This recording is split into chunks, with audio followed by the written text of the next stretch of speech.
Hey, greetings everyone. This video is for us to look at the final skill we're going to talk about in this class, and that's skill 11. So open your books. We're going to take a look at this last skill. It's really looking at things you've been doing all along, but let's just talk about this retaining vocabulary. And really the question that I have for you is, how do you learn and retain new vocabulary? I've been giving you new words that you have to learn each week. And what are your strategies? What do you do in order to learn and retain those new words? So I'm on page 252 in your book.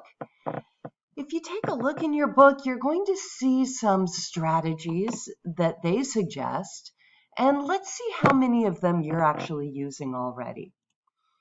On page 252, let me get down here. Sorry.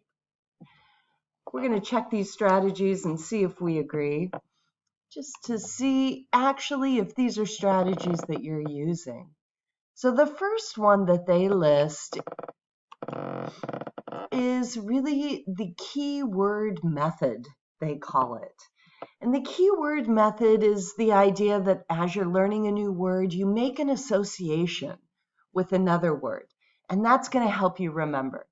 Like when you learn the word acknowledge, you see the word know in there, and you keep that in mind. Acknowledge means that I know something. Or you see the word insight, and you associate that word with seeing something, like insight into, you're seeing into something. And these are keywords that can help you every time you see that word to remember what it means. Another strategy they talk about on page 252 is retrieval. And that's using flashcards. On Quizlet, I give you your 10 words with flashcards. And I hope you've been able to go into Quizlet and see the flashcards and play the games that they have for you to review the words using flashcards. That's a simple way to do retrieval, as they call it, where you're just over and over again remembering the word, remembering the definition, the part of speech, the stress, the syllable, right? All that is on the flashcards. The third strategy that they talk about, they call it expanded rehearsal. And it's really just lots of practice sessions, using the words, filling in blanks with the words, answering questions with the words. And that's what you're doing every time you take my Blackboard quizzes. And I give you lots of opportunities. You can take those quizzes 3 times during the week, and they can be sort of a multiple practice session for you as you practice over and over again these vocabulary words. And then the fourth strategy talked about is what they call elaboration. And it's just what we've been doing, using a word in a sentence. You might be using a word in a sentence on the quiz. When you're answering my questions, you have to use a word in a sentence. But you also might be using these words when you're writing a summary. So I've been asking you for the last couple assignments to write summaries of the articles that we've been reading. And they may require that you use the vocabulary words. In fact, here, let's do a practice together, and let's use one of your summaries. So I'm thinking about these words. These are some of your words that you're studying this week, and this is for vocabulary 4B.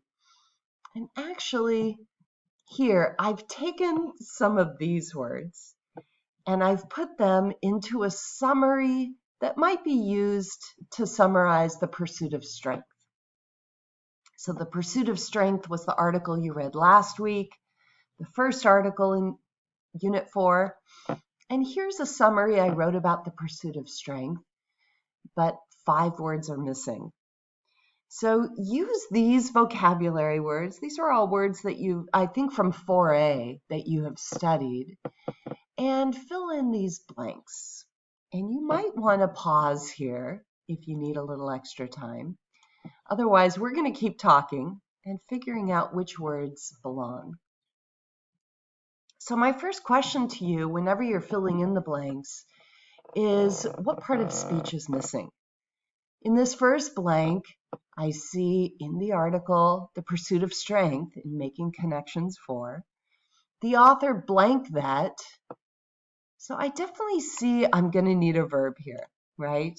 The author says that, or something that the author is going to write. I'm going to need a verb there, a verb that I can use with that. Let's keep going. The author, something that each new building project blank definite challenges. Okay, it sounds again like I need a verb. Each new building project, something challenges. And what is that verb that we use with challenges? For engineers to solve by choosing their building materials carefully. This is about the pursuit of strength. Although many materials display blank properties. Okay, talking about blank properties, what part of speech will I use to describe these properties? This is a good place for an adjective. Hopefully you can see that. Some kind of properties that should be considered. Strength is the characteristic most looked for in a material. There are 2 distinct types of strength, tensile strength and compression strength. Steel has been the blank favorite. Oh, okay, what am I going to use with favorite? It sounds like I need another adjective, right? The favorite material. So favorite is an adjective, but I'm also describing favorite, something like the most favorite, right? The first. But I'm going to choose another adjective here. Among strong materials. However, recently developed materials blank the same strength with new advantages. Sounds like another verb, yeah? Recently developed materials blank the same strength. Interesting. So I see that I have 3 verbs, 2 adjectives. How did you place these words up here in this paragraph? So I want to show you my answers, see if you had the same. I used acknowledges to begin with. That's a good verb that we got on page 205. It's a good way to begin a summary. I used poses because of the combination of poses challenges, poses questions, poses challenges for engineers to solve. That went together very well. I used inherent properties. We talked about that in the article, right? Some materials have inherent properties. And then steel has been the unparalleled favorite. And that's what your article said when it used unparalleled. It's the unparalleled favorite among strong materials. And the last one, exhibit. Some materials exhibit the same strength, but with new advantages. So these are just ways that I can continue to practice the vocabulary that you learned last week. These are from 4A. Using those words in sentences, writing sentences with these words as I write the summary for the assignment. And you're going to be doing that again this week. There will be a new article for you to look at. So as you think about this, Skill 11, I do have some assignments for you to think about. Of course, you're going to be looking at vocabulary, new vocabulary, 4B, and taking Quiz 4B. I'm also sending you back to Townsend Press. And you'll see that it's a new page in Townsend Press. It's a harder, each time you've used Townsend Press, I'm giving you a little more difficult level. So I want you to go back and do a harder level, looking again at vocabulary, main ideas, and supporting details. And then finally, you're going to read an article here. This will be the last article that we talk about, Frugal Innovation. And that's in Unit 4, still about engineering. And in fact, if you just look at it quickly right now, it's on page 266. And maybe you can just preview, do a quick skim, and tell me, what is this about? Frugal innovation. What pictures do you see? What graphs? What clues can you see that will help you answer these questions? What is this about? Right? What does this title mean? Frugal innovation. And hopefully you can see there's a chart on the first page, 266, talking about research and development expenditures and showing how much the U.S. spends on research and development. But after that, there's a really different topic, and it's about water purifiers here. I think these are in India. I turn the page and I see Nokia phones here that were used across the world.